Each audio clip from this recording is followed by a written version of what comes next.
So they have to stress Or okay, what page is that?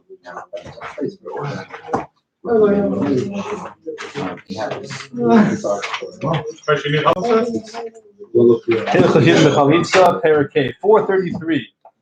433 in this version. Okay. Okay. Perek Yibum Vchalitza. So we learned already that the woman needs Yibum or Chalitza from one of the brother-in-laws in order to free herself to be married to whoever she pleases. Rabbanan, before this Yibum, there has to be a sort of kedushin which is called mam. Now a get, giving a get to this person waiting for Yibum Chalitza, has no impact. She's not married, so a get is irrelevant. We'll learn now that Rabbanan, a get does have a certain effect. Halacha Aleph. Hayavam is nothing like Yavam get krisos, so Yavam waiting for Yibum Chalitza, and the Yavam does neither. He gives her a get as if she was married. Pasla, he disqualifies her from any future option of Yibum or Chalitza because it resembles a woman who was married and got divorced. Pasla Sersel Love Val Shach, and it also disqualifies if any other wives. This person passed away had multiple wives. None of them can get married to any of the other brothers. It's as if she had Chalitza. She didn't have Chalitza. She had a get, but a get and Chalitza resemble each other. They both free the person in various contexts. So same thing as a substitute, basically. It's not a substitute because she still requires the proper Yibum Chalitza or proper Chalitza. We make it as if she has the negative sides of the Chalitza, all the stringencies of not being able to get married to the brothers, etc. And this whole impact of a get is only in the Rabban. I get the Garsh, get does free a married woman. So Chazal gave it that sort of that chumrah that it has the same impact on this woman. And it's as if she was married to these brothers and divorced them, which means she can no longer marry them now. Now, sometimes we know a get is a child that comes up. Is it get kosher? Is it get not kosher? Sometimes a suffix. Any get that if she was a regular married woman, we would say it has the validity to disqualify her from kahuna. That disqualifies this woman from doing Yibum. But she cannot, again, she could go marry somebody else in the world. She still requires the original plan, which was Chalitza. That still stands. So after she gets this get, she has to have a proper Chalitza in order to marry whoever she wants. Base, the kedushin, which the person's supposed to do, the brother is supposed to do, the brother-in-law rather, supposed to do before doing the Yibum, even though it doesn't actually acquire her completely as a full wife. Because remember, Matera biblically she requires Yibum. The fact that Yibum is preceded by Maimers and Rabbanon. The aim that does not make her a complete married woman. Nevertheless, if he decides instead of he doesn't want to do after giving the Maimer to giving the kedushin, he does not want to go through with the Yibum, he has to get. She needs a get. But then after that, the Terrace she can't marry whoever she pleases unless she has chalitza. So the brother wants to do Yibum. He gives her the kedushin, which we're calling Maimer because this is a case of chalitza. Then he says, I changed my mind. So now instead of doing just chalitza, he also has to give a get for the Maimer, and then on that is chalitza. Gimel, Keta, for example. A person does Ma'amar, the kedushin. With the Yibum, now he does not want to have relations with her, he doesn't want to do Yibum, he has to write a get for her, because she's Mukudeshes, as far as we're concerned over here in the halachas of Yibum Chalitza. And then after giving the get for the Ma'amar, for the kedushin, he has to do proper chalitza to let her marry if she wants. Because in order for the Yivama, the widow, to be allowed to marry whoever she wants, she has to either have relationship with the Yavam, and then after that, the Yavam has to either die or divorce her, or get chalitza. But a get, which he gives her to undo the Ma'amar, that disqualifies her from doing Yibum now. But the it still does not qualify her and let her marry whoever she wants. And the Maimer doesn't actually acquire her as a complete wife. If the Maimer was a complete marriage, then the get would dissolve that marriage. Now she marries whoever she wants. But that's not the case. The Maimer is just a prerequisite for the Yibum, and when he does that, he has to undo it with a get, but she still needs a proper chalitza in order to marry whoever she wants. If he gives Maimer to the widow, then he gives a get to undo that. This that he did the Maimer, he's undone that by doing the get. Now she's back in the state of permissibility to either do Yibum or Chalitza with any of the brothers. So he sort of began the process of Yibum by giving her the kedusha, but he reversed that by giving her the get. Now she's back where she started from. She needs Yibum or Chalitza from one of the brothers, and she could do Yibum or Chalitza, whichever one she pleases. Says the Rambam here early. It seems to me the Rambam says, maybe it's not in the Gemara explicitly, but the Rambam's opinion based on the Gemara. She can only now do Yibum with one of the other brothers. The brother who gave her the kedusha, the Maimer, and undid it with the get, Asur Hiloi Rambam says he cannot be Yibum or Chalitza with her. Perhaps Chalitza may, but not Yibum. Because since there resembles a case where they were already married, and now there's no longer a mitzvah to be married, so now it goes back to the original case where after a woman gets Yibum from the brother, and then he divorces her, she can't be married to him. Okay, hey. Nasi get Lizikase. If he gave a get, in other words, here, okay, he's supposed to Yibum or Chalitza, right? And the proper procedure is to give Ma'amar, which is like a kind of kedusha, and then do the proper Yibum. He instead of doing Yibum or Chalitza, gave a get directly, like we said in halacha Aleph, right? Same case. But he did. There was no ma'amar though. In doing this, by giving the get, he disqualifies her on himself and all the other brothers. If there was ma'amar, so by giving the ma'amar, he undoes the ma'amar. Now she can marry one of the other brothers if she wants. Over here, there was no ma'amar, no chalitza, no yibum. He just gave her a get directly. So that disqualifies her on the brother and on all the brothers. Commissioner who said, get and if he did ma'amar, if there was ma'amar, he needs to give a get. The chalitza again, he needs. I'm sorry, there was ma'amar over here, but he gave a get. Okay, I apologize. Okay, one more time. There was ma'amar. He gave the kedushin in the assumption he's going to go through with the yibum. Then instead he says, "I'm not." And she gives her a get, but he gives the get not to undo the kedushin. He gives the get to undo the relationship they have as yavam and yavama, as deceased, as widow and brother-in-law. That's what the purpose of his get was. And I guess he specifies it explicitly. Then in that case, and she disqualifies him on the other brothers, but he still needs another get for the actual ma'amar. Then Chalitza that'll permit him to marry whichever person she chooses. So because over here he gave the get explicitly not to undo the ma'amar, but rather to undo the connection of Yibum, so that does not have any impact positively. All it does is that it disqualifies her from doing Yibum or Chalitza or doing Yibum with any of the brothers. So that's when now Yibum is no longer an option. She has to do Chalitza to marry whoever she wants, and before the Chalitza, she has to have a get to undo the ma'amar, the kedushin that he gave her. The ma'amar that the Yibama gives at the outset, when he starts, before Yibum or Chalitza, when he wants to do Yibum, he gives her ma'amar like a kedushin. And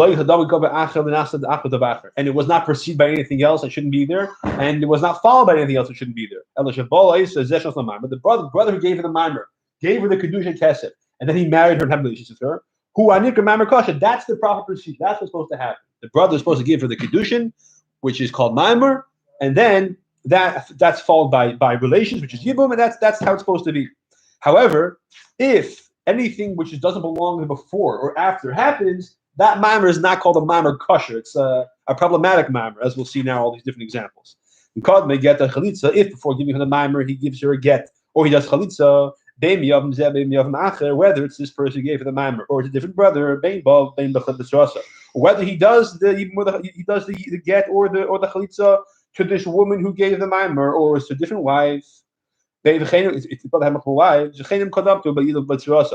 for example, he first had relations with one of the other wives. The brother who died, let's say, had 3 wives. So he had relations with one of them, and he gave ma'am to the other one. Or one of the other wives had relations with the brother who gave the second wife ma'amar, or with the other brothers. So perhaps Reuben passed away, and he had 3 wives, and Shimon has relations with one of the wives, and Levi gives ma'amar to one of the wives. Or after the ma'amar, she gets a get, or she gets chalitza from one of the brothers. Again, or she or one of the other co-wives. Whether it's this brother or a different brother, or again,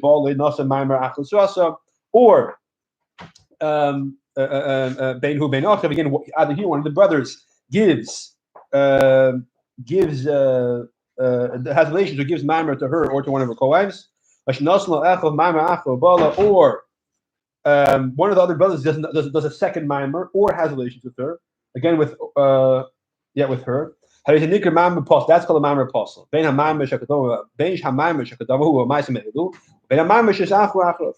the ma'amar had any of these episodes before or afterwards, or in other words, let's say a case there was 2 ma'amars. So Reuben passes away, he has 2 wives. The brother Shimon gives one of them ma'amar, and Levi gives the other one ma'amar. Those are both called ma'amar apostle. So as Rambam says, Zayin Ketzad. Nasan get the Chaltzivimtai. If he gave a get a chalitza to the widow, because of Nasan Maimar law, and then he goes, and after giving her a get or chalitza, he gives her Maimar, or gives Maimar to one of the other wives. One of the other brothers maybe gives Maimar to one of the other wives. Or he has relations with the Yavam, or gives her Maimar. Then the Chazam Nasan Maimar Achlet Zasa. Then he gives Maimar the Kedushin, which we call Maimar again over here, to one of the other wives. Whether it's him or one of the other brothers. Or he gave a Maimar to the Yivama, the Chazav Achav Nasan Maimar Achar Bala, and one of the other brothers gives Maimar to the other wife, or has relations with her. Here's a Maimar Apostle. The Maimar is called the Maimar Apostle. They have Maimar Harisha, Maimar Achar, whether it's the first Maimar or the second Maimar. Shalach sums up. So here's the bottom line. Shahamaimar, when the Maimar, the Kedushin of the Yavam, is supposed to give the Yavam prior to Yibum.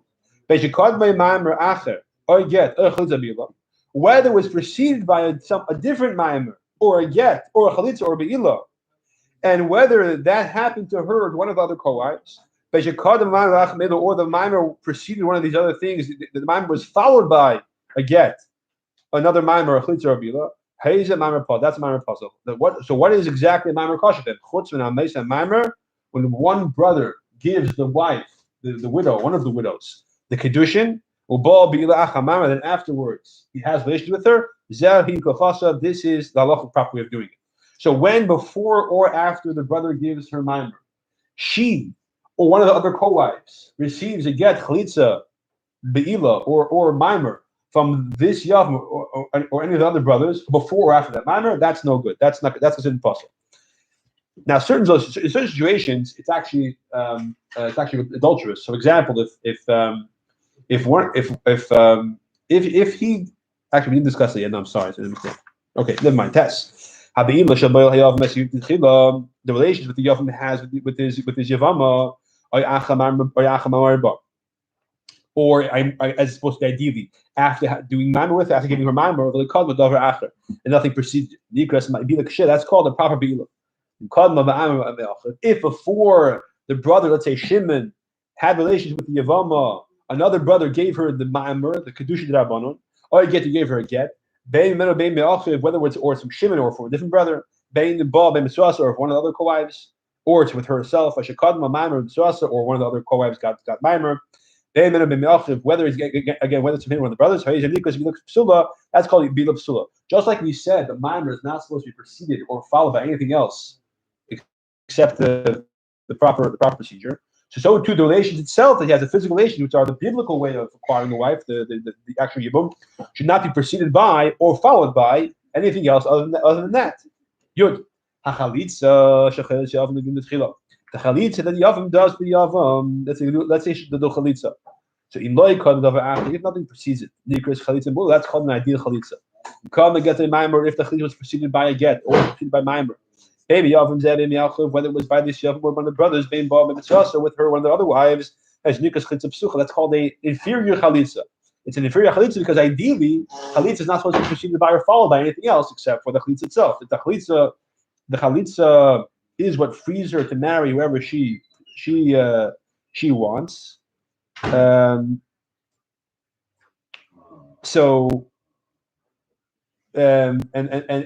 that is what's the only thing that's supposed to happen. It's not supposed to be preceded by anything else. So if he gives her chalitza, or let's say one of the brothers gives one of the wives Maimar with the intention of eventually doing Bila, but before he has a chance, the brother gives a different brother gives a different wife chalitza. So now she can marry whoever she wants, and all the wives can marry whoever they want. Now this person who gave her Maimar, it's irrelevant. But the chalitza though is inferior because it was preceded by the initiation of the Bila process by giving Maimar to the other wife. So it's not an ideal chalitza. An ideal chalitza is nothing happens before it in terms of any of the brothers doing anything with any of the wives, neither get, no chalitza, nothing else, and not with this woman herself either. Okay, good enough. Yivamas dabas abois ba'asecha. Multiple Yivamas from one home, right? The husband passes away, the brother passes away. He has several wives. Once one of them has appropriate relations, as the way we described it, it's not supposed to be preceded or followed by anything that's unideal. Or she has an ideal chalitza. He has 10 wives. All 10 of them take a marry if they want. And any connection between the brothers and these wives is removed. What if one of them had an unideal relation? So, for example, before he had relations with her, let's say Shimon wanted to do Yibum with one of the wives. Before he had a chance, one of the other brothers gave one of the different wives a get, for example. Or, for example, if Shimon wanted to do Yibum, so he gave her Maimer, but it wasn't an appropriate Maimer. There was something wrong with, let's say, it wasn't Shavak Kesef, or let's say it was money from Basa B'Cholov, for example. At that moment, they all become forbidden to do Yibum. Only that one brother can who had a relationship with that one wife. If he did it properly, he could marry her. But now he did it improperly. The one who had the unideal relations or gave her mimer requires a get. It says kolachas mehen by you, or it says achas mehen. What's the lashon of the? What's the use of here? Yeah. Okay. So. I'm sorry. Okay,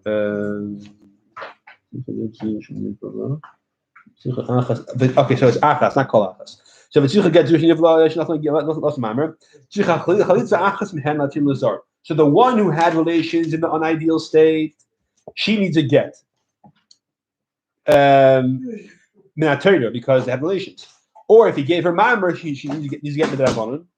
But the Chacham said it's not sufficient that the one who had relations.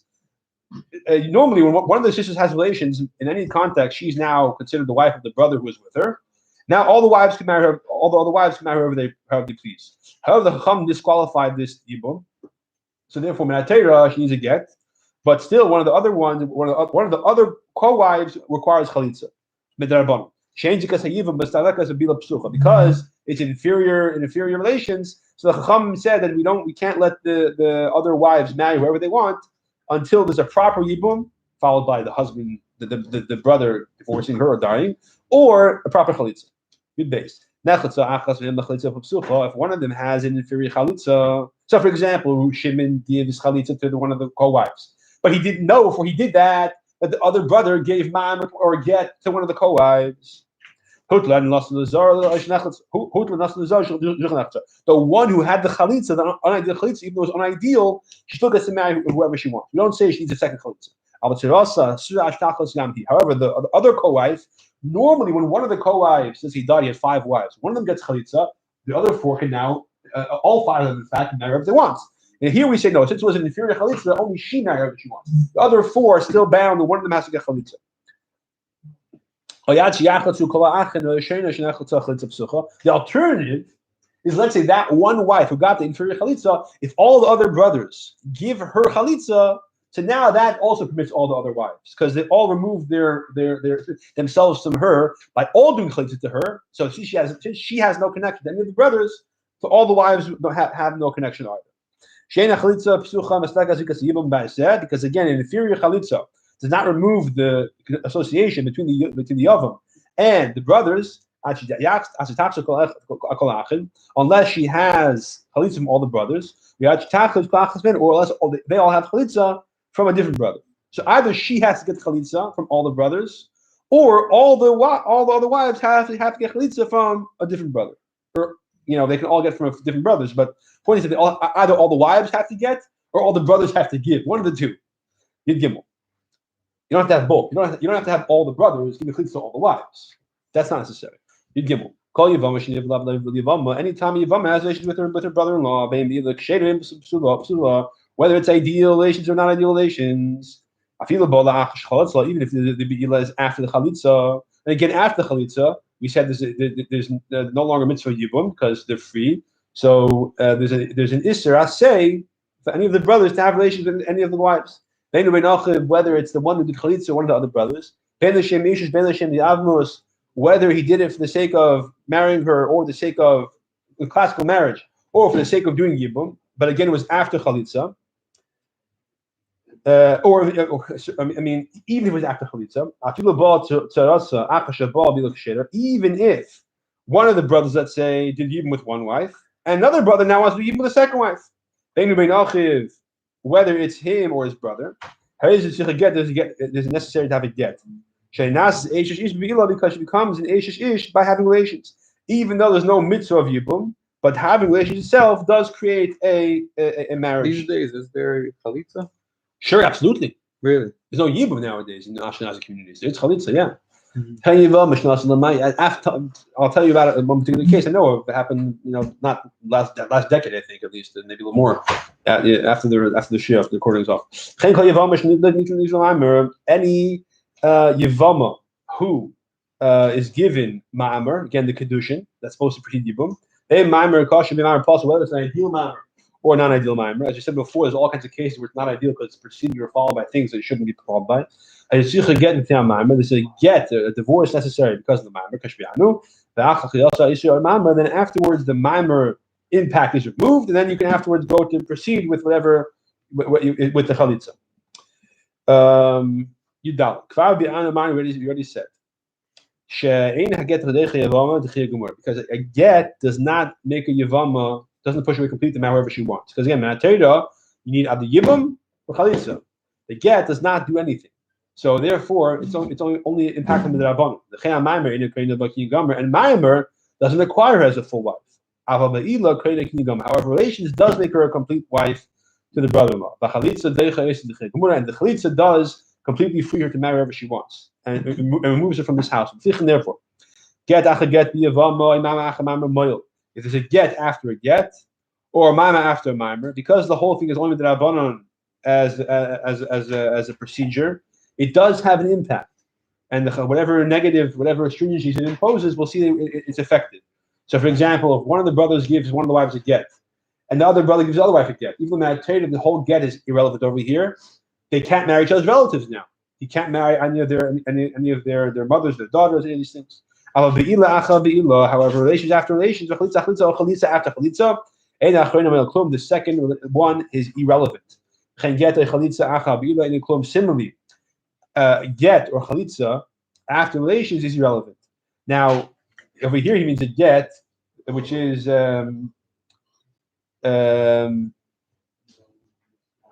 which is not for the purpose of divorce, because because he says a get or chalitza after beila is irrelevant. If there's beila, then that brother gives that wife a get, so now they're divorced. The relations made them married, the get made them divorced. But he means over here if there's a get from one of the other brothers to her, or from one of the other brothers, or even himself to one of the other wives. Tesvav, case of example. Yavam should also get Levimta, when Yavam gives a get to his Yavama. The Chazav doesn't get the trust, and he gives a get to the other wife.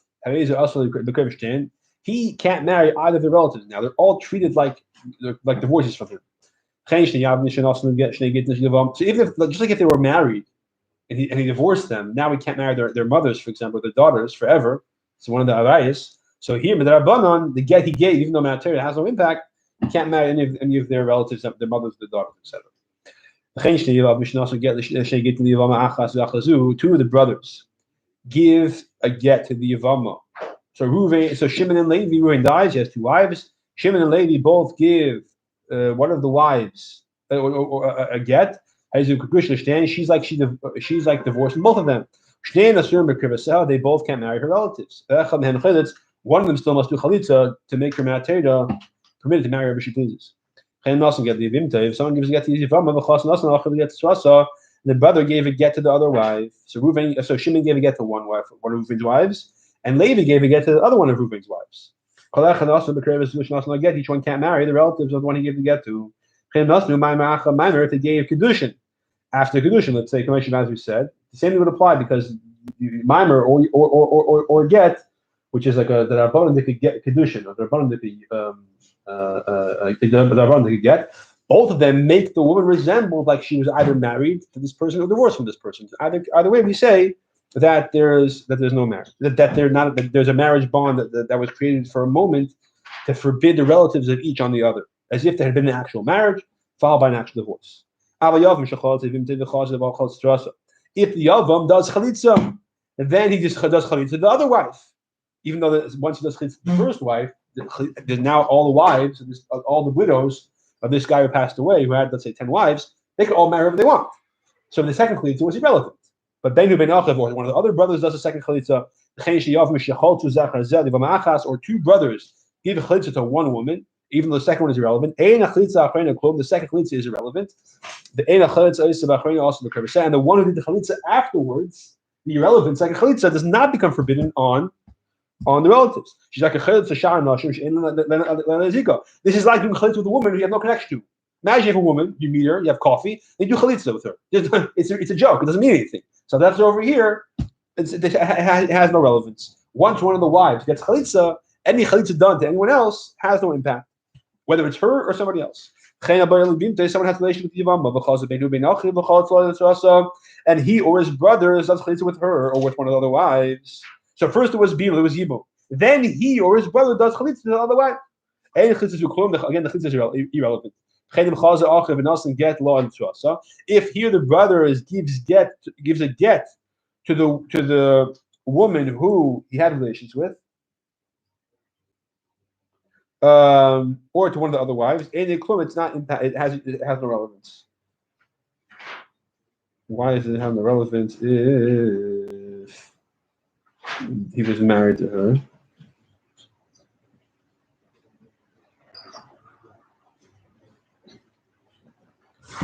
Let's see.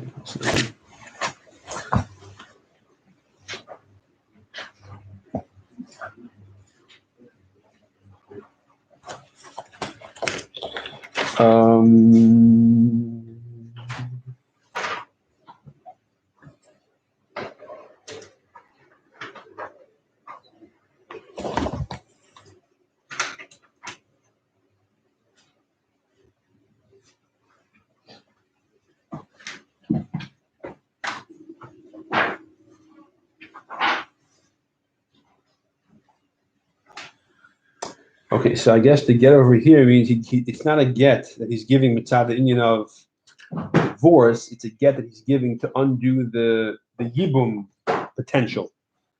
So let's start again. Someone has a relation with Yibum, which now they're married. Yibum, and one of the brothers goes and does chalitza to her co-wife. This chalitza is irrelevant.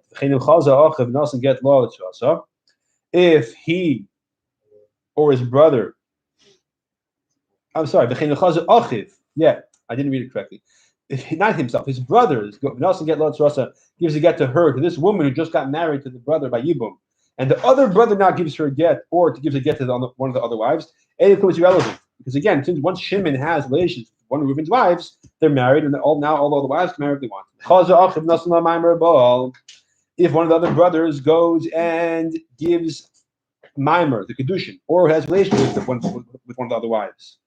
I'm sorry, with this wife who had Yibum, it's irrelevant in terms of creating a marriage bond. However, of course, if it was willing, then that's adultery. She had to Shchai Misa.